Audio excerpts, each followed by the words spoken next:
네, 국정농단 의혹을 알고도 묵인하고 직권을 남용한 혐의를 받고 있는 우병우 전 청와대 민정수석 비서관이 오늘 1심에서 징역 2년 6개월 징역형을 선고받았습니다. 이번 선고 결과의 의미와 향후 진행 상황 등에 대해서 알아보겠습니다. 김광삼 변호사, 최단비 변호사 두 분 모셨습니다. 안녕하십니까? 네, 안녕하세요. 자, 먼저 오늘 우병우 전 수석 1심 재판 결과가 나왔는데 징역 2년 6개월을 네. 선고받았어요.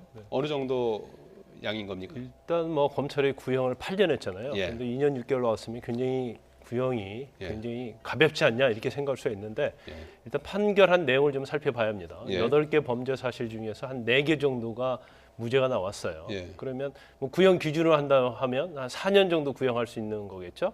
근데 거기서 이제 2년 6개월에 나왔는데 지금 사실 민정수석이라는 자리를 이용해서 이제 직권을 남용하고 강요했다는 것이 어떻게 보면 가장 중요한 범죄 사실 아니겠습니까? 예. 근데 직권남용과 관련돼서는 딱 하나만 인정이 됐습니다. CJ ENM과 관련된 공정위의 검찰 고발 의견을 하도록 강요한 그거 하나만 인정됐음에도 불구하고 2년 6개월 실형이 왜 선고가 됐을까를 살펴보면 예. 일단 제일 법원이 중요하게 본 것은 그건 것 같아요. 이제 국정농단 자체가 명백하게 행해졌음에도 불구하고 민정수석이 오히려 그것을 외면하거나 이제 비호했다. 이제 그런 차원에서 보면 국정농단에 뭐 직접적 개입을 하지 않았다 하더라도 굉장히 본인의 역할을 방조를 했다는 거죠. 예. 그런 부분들이 굉장히 형량이 좀 영향을 미쳤다고 보고요. 예.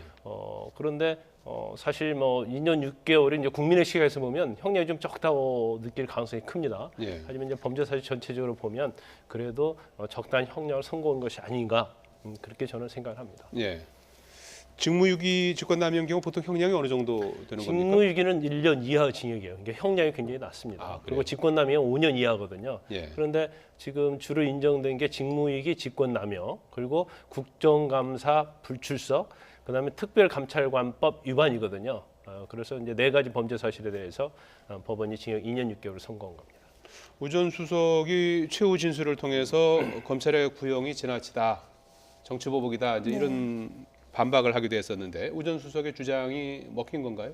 글쎄요, 우 전 수석 같은 경우는 크게 이제 첫 번째로 본인이 주장하는 것은 지적하신 것처럼 이것은 표적 수사다. 왜냐하면 굉장히 여러 차례 수사를 받았고요. 지금 검찰의 포토라인에 선 것도 맞고요. 여러 차례 구속 영장이 발부된 것도 맞기 때문에 마지막에 이제 포토라인에 섰을 때에는 이것이 내 운명이라면 받아들이겠다 이러한 식으로까지 얘기를 했거든요. 예. 이것은 결국은 지금 이 수사가 예전에 본인이 검사일 때 처리했던 사건에 대한 정치 보복이라는 거죠. 그렇기 때문에 이 검찰 수사의 목적을 약간 좀 희석시키려는 것도 있고요. 두 번째는 우병우 수석은 여러 가지 혐의에서 조금 애매한 부분이 있었어요. 왜냐하면 이것이 본인이 수석일 때의 업무, 그 업무 내의 것인가 아니면 그 업무에 넘어서서 이것을 직권을 남용한 것인가에 대해서 우 전 수석 같은 경우는 이것이 본인의 업무 내의 부분이다. 본인은 수석으로서의 업무를 했다라고 가장 강하게 주장했기 때문에 이런 부분들에 대해서 얘기를 했지만 아마도 이것이 크게 받아들여진 것 같지는 않습니다. 예.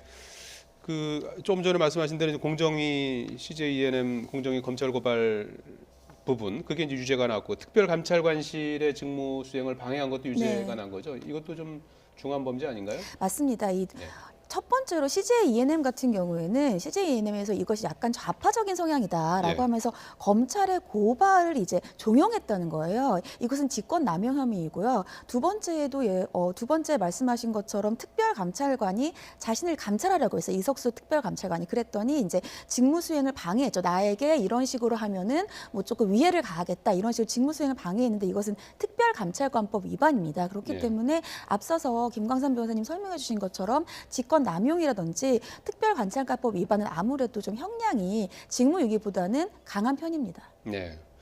지금 우 전 수석은 이거 외에도 국정원 불법 사찰 혐의와 관련해서 별도의 재판이 진행되고 있습니까? 이제 구속 수사에서 이제 재판을 받고 있는데 예. 사실 오늘 범죄 사실은 영장이 그 전에 2번 기각됐어요. 예. 그 범죄 사실이고 예. 지금 구속된 범죄 사실과는 다른 거거든요. 그래서 구속된 범죄 사실은 이제 주로 사찰과 관련된 부분입니다. 예. 그래서 추명호 국장을 통해서 특별감찰관실의 어떤 동태를 살피게 하고 이제 그런 걸 직접 보고하고 지시한 상황. 그다음에 교육감들, 그러니까 정부의 비우호적인 그런 교육감들의 개인적 약점을 파악해서 보고를 해라. 이건 다 국정을 통해서 하는 겁니다. 예. 그다음에 한국과학 과학기술 단체 총연합회의 어느 단체가 정부의 비우호적이고 반대적이냐 그 부분을 현황을 파악해서 보고라 한 내용이 있고요. 예. 또 문체부 이제 블랙리스트와 관련해서도 진행 상황이 어떻게 됐는지 이제 지시하고 보고받은 상황이에요. 그러니까 이 전체가 사실 이제 국정원을 통해서 본인이 직접 지시를 하고 직접 보고를 받았기 때문에 이제 국정원법 위반 등이 되는 거죠. 예. 그래서 제가 볼 때는 뭐 오늘 선고받은 범죄 사실도 굉장히 중하긴 하지만 이건 다 사찰에 관련된 거거든요. 그래서 이 부분이 유죄가 난다고 하면 오늘 징역 2년 6개월 이외에도 더 형량이 대폭적으로 추가될 가능성이 큽니다. 예. 자, 이렇게 되면 이제 국정농단 1심 재판은 박근혜 전 대통령만 남은 상황이 네. 되지 않습니까? 그 오늘 우병우 전 수석에 대한 선고가 박 전 대통령 재판에 어떤 영향을 미칠 걸로 봐야 되는 겁니까? 일단 최순실 씨의 1심 재판은 박근혜 전 대통령의 재판 선고의 거의 예고편이라고 할 정도로 거의 사실관계가 동일하기 때문에 많은 영향을 미칠 수밖에 없고요. 예. 예를 들자면 심동빈 회장의 1심, 또 이재용 부회장의 2심 같은 경우에도 많은 영향을 미칩니다. 그런데 그렇다면 오늘 우병우 전 수석의 선고는 왜 영향을 미칠 것이냐? 말씀하신 것처럼 국정농단의 방조범이라고 했단 말이죠. 그렇다면은 주범인 최순실과 박근혜 전 대통령의 죄가 유죄로 인정되지 않는데 우 전 수석의 방조 혐의가 유죄로 인정된다는 건 사실은 법상으로 논리적이지 않기 때문에 우병우 전 수석의 사실관계 인정 또 증거의 인정 여부에 따라서 방조범의 인정 여부니까 여기에 대해서 당연히 박근혜 전 대통령뿐만 아니라 최순실 씨의 2심에 대해서도 영향이 미칠 수밖에 없습니다. 네. 자, 박 전 대통령의 1심 선고는 언제쯤 내려질까요? 일단 구속 만기가 4월 16일입니다. 예. 최소한 이제 그 전에 내려져야 하는데 이제 거의 뭐 증인심도 다 마치고요. 예. 재판 진행상은 거의 마무리된 것 같습니다. 그래서 아마 27일 정도 구형을 할 것으로 보이는데 그때 이제 재판이 변론이 종결되면 적어도 이제 워낙 뭐 기록이 방대하고 또 이제 범죄 사실이 많지 않습니까? 쟁점이 굉장히 많아요. 그래서 빠르면 뭐 3월 한 초는 좀 어려울 것 같습니다. 시간적으로는 예. 3월 적어도 중순 뭐 그쯤에서는 뭐 선고될 가능성이 크다 이렇게 봅니다. 네. 자, MB 수사와 관련한 얘기를 좀 해봐야 될 것 같은데요. 검찰이 다스의 실소유주가 이명박 전 대통령이다라는 사실상 결론을 내렸다고 하는데요. 지난 15일 설 연휴 때 구속된 이병모 청계재단 사무국장. 네. 여기 구속영장 구체적으로 적시됐다는 보도가 있었는데요. 네, 맞습니다. 어떤 내용인 겁니까? 네, 이병모 사무국장의 구속영장에 다스의 실소유주는 이명박 전 대통령이다라는 내용이 적시되었다고 오늘 언론 발표가 났습니다. 예. 그리고 최근에 알려졌지만 삼성에서 다스의 미국에 있는 소송 비용을 대납한 것에 대해서 이것이 제3자 뇌물죄가 아니라 뇌물죄로 이제 혐의가 밝혀졌다, 혐의를 이제 인정하고 있다라고 검찰에서 알려졌는데 이 부분 같은 경우에도 만약에 예를 들자면은 그 다스가 이명박 전 대통령 것이 아니라고 한다면 예. 제3자 뇌물죄여야 되는데 이것을 검찰이 단순 뇌물죄로 본 것 자체가 다스의 실소유주를 이명박 전 대통령으로 본 것이 아니겠느냐는 추정들이 굉장히 많았어요. 네. 근데 오늘 밝혀진 것처럼 이병모 사무국장의 구속영장 자체에 아예 다스의 주인은 이명박이다라고 검찰이 적시한 것 자체가 이제 검찰이 다스의 실소유주가 이명박 전 대통령이라는 것에 대한 여러 가지 증거 아니면 진술이라든지 정황들을 많이 파악하고 입수했다라는 간접인 방증이라고 보겠습니다. 예. 자, 뭐 검찰이 이렇게 다스가 이전 대통령이 실소유주라는 결론을 내리게 된 가장 확실한 증거는 어떤 거라고 보십니까? 지금 일단 뭐 이명박 전 대통령을 제외하고 예. 이제까지 검찰에 나온 사람들은 대부분이 다스는 이명박 전 대통령 것이라고 진술을 번복하고 있어요. 그러니까 예. 이제 그 전에 그전엔 그렇게 정호연 특검 진술 안 때는 했군요. 그렇지 않다고 얘기를 예. 했는데 그래서 지금 사실은 이명박 전 대통령의 형인 이상은 씨 그리고 이명박 전 대통령의 아들인 이시영 씨 조사만 남겨놓고 있는데 지금 사실은 다스는 내 것이 아니다. 그러니까 이명박 전 대통령 것이 아니라고 얘기를 한 사람은 현재까지는 이명박 전 대통령 거의 한 사람 뿐이다 이렇게 볼 수도 있단 말이에요. 네. 그래서 최근에 특히 가장 중요한 게 그러면 다스와 관련된 것, 또 이명박 전 대통령의 차명재산과 관련 사람들이 이제 최근에 다 조사를 받았어요. 예. 그런데 사실 가장 최근에 받은 사람이 현 다스 회장 강경호 씨거든요. 예. 근데 그 사람도 다스는 이명박 전 대통령 거라고 얘기를 하고 자기는 권한이 없고 아들인 이시영 씨가 이제 좌지우지 인사권도 다 했다고 그렇게 얘기를 하고 있을 뿐만 아니라 아까 말씀드린 금고지기를 검찰에서 한 3명 정도 보거든요. 그 첫 번째 금고지기가 이제 청계재단 사무국장인 이병모 씨. 근데 이병모 씨가 또 도곡동 땅까지 본인이 관리를 했거든요. 그래 그 땅에서 판 돈을 가지고 다스의 지분을 이상은 씨가 매입을 했고 그 다음에 이제까지도 부동산을 자기가 다 관리해 왔는데 그걸 최근까지도 이명박 전 대통령이 다 보고를 했다 이렇게 얘기를 하고 있어요. 예. 또 협력업체 이제 금관과 관련된 이영배 씨가 사장으로 있는데 그 사장도 마찬가지로 여러 가지 비자금을 마련했는데 그게 MB한테 줬다 이런 취지로 얘기를 하고 있고 또 정모 씨라는 사람이 하나 또 더 있습니다. 금고주의 3명 중에서 그 사람도 내가 이제까지 이명박 전 대통령의 차명 재산을 관리해 왔는데 거기서 부동산 임대료 같은 걸 현금으로 받아서 이명박 전 대통령이 줬다 이렇게 얘기를 하거든요. 예. 그러면 가장 이명박 전 대통령의 측근이면서 부동산 또 다스와 관련된 그 관리를 해온 사람들이 다 이명박 전 대통령 것이라고 얘기를 하고 있는데 그 부분에 대해서는 검찰이 굉장히 확신을 하고 있기 때문에 이병모 씨와 관련된 공소장에도 MB가 바로 다스의 실소유자라고 명확히 못을 박은 거죠. 예.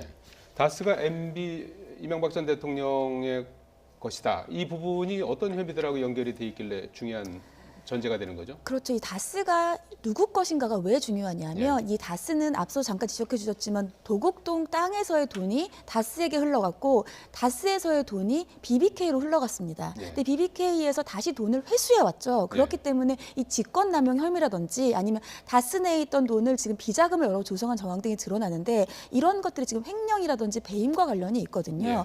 그래서 지금 이명박 전 대통령 측에서는 예전에 정호영 특검에서도 그랬고 물론 이번에도 그렇게 결론이 났지만 이제껏 알려졌던 120억 원의 비자금은 격리 개인의 횡령이다라고 드러났지만 그 이외에도 거의 지금 100억 원 가량의 추가 횡령 혐의 등이 나타나고 있어요. 그렇기 때문에 이런 횡령이라든지 아니면 직권남용 혐의와 관련이 있어서 다스의 소유주가 과연 누구인지가 굉장히 중요한 사안인 겁니다. 예. 이와 관련해서 지금 이명박 전 대통령 측의 입장은 나온 게 있습니까? 이명박 전 대통령 측의 입장은 그러니까 구체적으로 왜 아닌지는 하지 않았지만 전혀 아니다. 사실과 다르다. 그리고 이것은 정치적인 표적 수사이다라고 하고 있는데요. 아마 지금 제 생각에는 맨 처음에는 이것이 꼬리 자르기 형식이 되지 않을까라는 생각을 했어요. 나에게까지 보고가 되지 않았다거나 그렇게 아마 조금 하지 않을까라는 생각을 했는데 앞서 김광삼 변호사님 설명해 주신 바와 같이 여러 관련자들이 아주 핵심 관련자들이 계속해서 다스는 MB 것이다라고 진술을 하고 있기 때문에 그러한 전술은 좀 통하기 어렵지 않나 싶습니다. 네. 이 전 대통령의 이제 검찰 소환도 이제 초읽기에 들어간 게 아니냐 하는 그런 이제 전망들이 많이 나오고 있는데요. 이 전 대통령 측은 어떻게 대응할 것 같습니까? 근데 제가 만약에 이 전 대통령의 변호인이라고 하면 뭐 대응할 게 없을 것 같아요. 왜냐하면 만약에 그걸 반박하기 위해서는 자료를 내야 하잖아요. 그리고 그거에 대해서 대응할 수 있는 증인이 있고 그래야 하는데 지금 사실 이명박 전 대통령의 측근이랄지 모든 사람들이 뭐 이건 정말 다 이명박 전 대통령의 재산이다. 다스는 실소유자다. 이렇게 얘기하는 마당에서 이명박 전 대통령이 방어할 수 있는 부분이 거의 없다고 그렇게 생각을 합니다. 그래서 아마 지금도 최근에 이제 그런 얘기 많이 나오고 있죠. 그러니까 이런 재산과 관련된 측근들 말고 정치적으로 측근들도 지금 이명박 전 대통령을 떠나고 있다 그런 얘기를 많이 해요. 왜냐하면 이명박 전 대통령이 이제까지 주장했던 것을 믿었었는데 이제까지 새로운 사실이 드러나고 사실 측근들도 모르는 그러한 자잘자잘한 그런 뭐 재산과 관련된 것도 일어나니까 나도 이렇게 모르고 있었는데 내가 어떻게 이명박 전 대통령을 주군으로 모시고 내가 지켜줄 수 있겠느냐 이제 그런 취지의 말이 좀 많이 돈다고 그래요. 그래서 이제 떠난 측근들도 꽤 있다고 하는데 사실 이명박 전 대통령 입장에서 보면 방어 방법이 쉽지 않죠. 예, 그렇습니다. 자, 오늘 조금 검찰이 현직 검사 2명을 긴급 체포했다는 소식이 좀 충격적이었던 건데요. 어떤 내용이었습니까? 네, 지금 검찰이 현직 변호사가 권력기관을 향해서 전방위 로비를 하고 있다는 혐의를 두고 수사를 하고 있었어요. 근데 수사를 하던 와중에 이 관련된 이제 피의자로 수사를 하고 있는 이 현직 변호사에게 수사 기록이 유출된 것을 알게 됐고요. 지금 2군데에서 이제 조사를 받고 있었는데 그 2군데에서의 각각의 현직 검사가 수사 기록을 유출한 정황을 발견했습니다. 그래서 지금 긴급 체포된 상황이고요. 있고요. 지금 긴급 체포됐다는 것 자체가 굉장히 혐의의 중대성이 높다는 것이고 영장을 청구하기 전에 긴급 체포된 거기다가 현직 검사 2명을 긴급 체포한 거라서 굉장히 이례적인 사건이라고 할 수 있겠습니다. 예. 현직 검사가 동시에 이렇게 2명이 체포되는 경우가 종종 있었나요? 긴급 체포된 적은 있었죠. 그런데 되게 공무상 비밀 유설로 체포된 사례는 거의 없었고요. 예. 더군다나 2명이 한 번에 이렇게 되는 경우 거의 없었다고 봐요. 그런데 지금 사실 저도 검찰 출신인데 이제 최근에 검찰과 관련해서 굉장히 부끄러운 일이 많이 있습니다. 그런데 지금 최모 이 사안을 이렇게 보면 이제 최모 변호사가 그 대구 공급비행장에 있거든요. 그 소음과 관련해서 소송을 해요. 소송에서 승소를 하는데 142억 정도를 받았는데 이걸 가지고 본인이 횡령을 한 거죠. 그리고 일부를 주가 조작을 합니다. 그래서 그 부분에 대해서 문제가 돼서 서울 서부지검에서 조사를 했어요. 네. 그래서 긴급 체포된 그중에 한 검사가 조사를 했는데 수사기밀을 유출을 한 거고 그 돈을 따져보니까 142억 원의 일부를 주가 조작에 쓴 거예요. 네. 홈캐스트라는 주식과 관련해서. 예. 그래서 이 주가 조작 관련된 부분은 서울 남부지검에서 조사를 하거든요. 예. 일반적으로 금융과 관련된 거. 그런데 그 양쪽 담당 수사 검사들이 이제 기밀을 유출했다는 거죠. 그래서 그 부분에 굉장히 논란이 좀 많았어요. 그러니까 고위 관료 아니면 검사들한테 로비를 한 것이 아니냐 그런 문제가 많았었는데 이제 그거에 대해 대검찰청에서 그런 정보를 듣고 이제 고검에다 수사 지휘를 내려서 고검 감찰부에서 수사를 하다가 이제 수사기밀 유출한 것이 발견돼서 일단 이 검사 2명을 긴급 체포하기 전에 검찰 수사관 2명을 체포를 해서 영장을 청구했거든요. 네. 거기다가 이 검사들이 관여한 정도가 밝혀져서 이번에 이제 2명 다 체포를 한 건데 사실 있을 수 없는 일이죠. 더군다나 피의자 조사받고 있는 피의자한테 수사 기밀, 수사 기록을 갖다가 보여준다랄지 유출한다는 것 자체는 명백히 형법상 공무상 비밀 대상이 유설에 해당합니다. 변호사다 보니까 조금 어떤 유착 관계에 있었던 건 아닐까요? 그러니까 그 변호사가 아직은 그렇게 언론에 나오지 않은데 예. 제가 볼 때는 아마 검찰 출신 변호사일 가능성이 크다고 봅니다. 예. 그래서 아마 검찰에서 근무하면서 같이 좀 인적 관계에 있었지 않았을까. 그래서 친하지 않으면 상당히 그게 어려울 텐데 예. 아마 그런 부분이 좀 작용했을 가능성이 크다고 봅니다. 예. 윗선으로 좀 더 확대될 가능성은 없습니까? 일단 떠도는 소문은 예. 유선을 좀 로비를 했다. 이제 그런 얘기가 많이 나와요. 예. 그런데 이제 그 로비했다는 것 자체는 사실은 이제 금품이 오가야 하는 거 아니겠습니까? 그런데 아직 그 부분은 잡지 못한 것 같아요. 그래서 예. 일단 수사 기밀, 기록이 유출된 것은 명백하기 때문에 이제 그 부분만 가지고 일단 긴급 체포해서 영장을 청구한 것으로 보입니다. 예. 서지현 검사 얘기 시간이 다 돼서 네. 좀 하고 가야 될 것 같은데요. 서지현 검사의 검찰 내 성폭력 폭로로 사회 전반에 걸쳐서 미투 운동으로 이제 촉발되는 그런 계기가 됐었는데요. 지난번에 검찰 진상조사단에서 조사받은 뒤에 귀가하던 서 검사의 모습부터 잠깐 보시겠습니다. 이 사건을 계기로 과거의 피해자들이 안심하고 자유롭게 앞으로 나오고 미래의 가해자들이 없어지기를 바랍니다. 그런데 문제는 지금 서지현 검사가 이제 사실상 최초의 이런 운동이 미투 운동이 일어나는 어떤 촉발시키는 계기를 만들었는데 서지현 검사 본인에 대한 조사는 정작 진전이 없는 것 같아요. 그렇죠. 이제 오늘 서지현 검사 측의 대리인인 이제 변호사가 조사단을 방문을 했어요. 예. 조사단을 방문한 이유가 신속하게 수사를 항의 해달라는 방문한 거예요. 거죠? 항의 방문을 한 예. 겁니다. 왜 신속한 수사를 촉구했냐면 지금 사실은 서지현 검사가 처음 방송에 출연해서 이것을 폭로한 지 벌써 20여일이 지났어요. 근데 문제는 거기에 이제 피의자로 지정되어 있는 안태근 검사에 대해서 아직 소환 조사를 하지 않았다는 겁니다. 예. 그렇기 때문에 진상 조사를 제대로 할 의지가 있느냐 이런 항의 방문을 한 것인데요. 여기에 대해서 이제 진상조사단 입장에서는 이미 안태근 검사 같은 경우는 출국 금지 조치가 되었다. 그렇다면 왜 아직 소환 조사를 하지 않았느냐 하면 성추행과 관련돼서는 이미 혐의가 범죄 혐의를 어떻게 볼 수가 없어요. 그렇다고 한다면 성추행 이후에 서지현 검사에 대한 인사조치를 제대로 하지 않은 보복 인사조치를 했다는 것에 대해서 수사를 해야 되는데 그렇게 하려면 현재 인사 과정에 대한 부당한 개입을 의혹을 조사해야 된단 말이죠. 그렇기 때문에 참고인 조사나 인사기록 분석을 제대로 마친 이후에 현직 검사는 아니지만 그런 이후에 소환 조사를 하는 것이 수사를 더 확실하게 하기 위한 것이니까 지금 그런 것들을 위해서 이제 대충 조사를 마쳤다. 그래서 한 23일 정도에 소환을 할 예정이기 때문에 지금 진상 조사를 소홀히 하고 있는 것은 아니다. 이렇게 밝혔습니다. 예. 23일에 이제 안태근 검사를 이제 소환한다고 하는데요. 전체적으로 좀 다른 사건에 비해 속도가 좀 늦지 않느냐는 지적이 나오는 것 같아요. 그런데 이제 제가 볼 때는 예. 이제 안태근 검사에 관한 부분은 우리 최 변호사님이 굉장히 잘 설명해 주셨는데 예.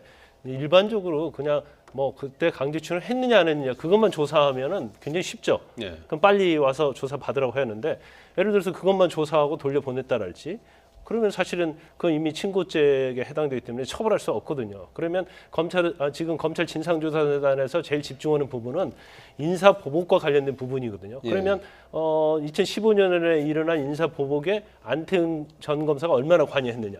또 관여했을 뿐만 아니라 그다시 이제 검찰 관련자들 누가 있느냐를 조사를 해야 하거든요. 그렇다 보니까 관련된 현직에 있는 검사나 뭐 관련된 사람들 조사를 해야겠죠. 예. 그리고 인사를 하는 와중에서 사실 정기사무감사에서 많은 게 지적됐다고 그랬잖아요. 그러면 정기사무감사에 지적된 부분이 과연 정당하냐 그것까지 판단을 해야 한단 말이에요. 네. 그러면 서류도 많이 봐야 하고요. 관련자 조사가 굉장히 많습니다. 이제 그러다 보니까 좀 늦어지지 않았나 싶어요. 그래서 예. 23일 정도를 하겠다고 하니까 이미 거의 뭐 조사는 완료가 됐고 예. 이제 안태근 전 검사만 불러서 조사하는 것만 남아 있지 않나 싶습니다. 그 지금 말씀하신 관련된 주변 조사는 지금 계속 하고 있는 그런 상황이죠. 그렇죠. 거의 마무리가 된 것으로 그렇군요. 보입니다. 네. 예, 김광삼 변호사, 최단비 변호사였습니다. 두 분 고맙습니다.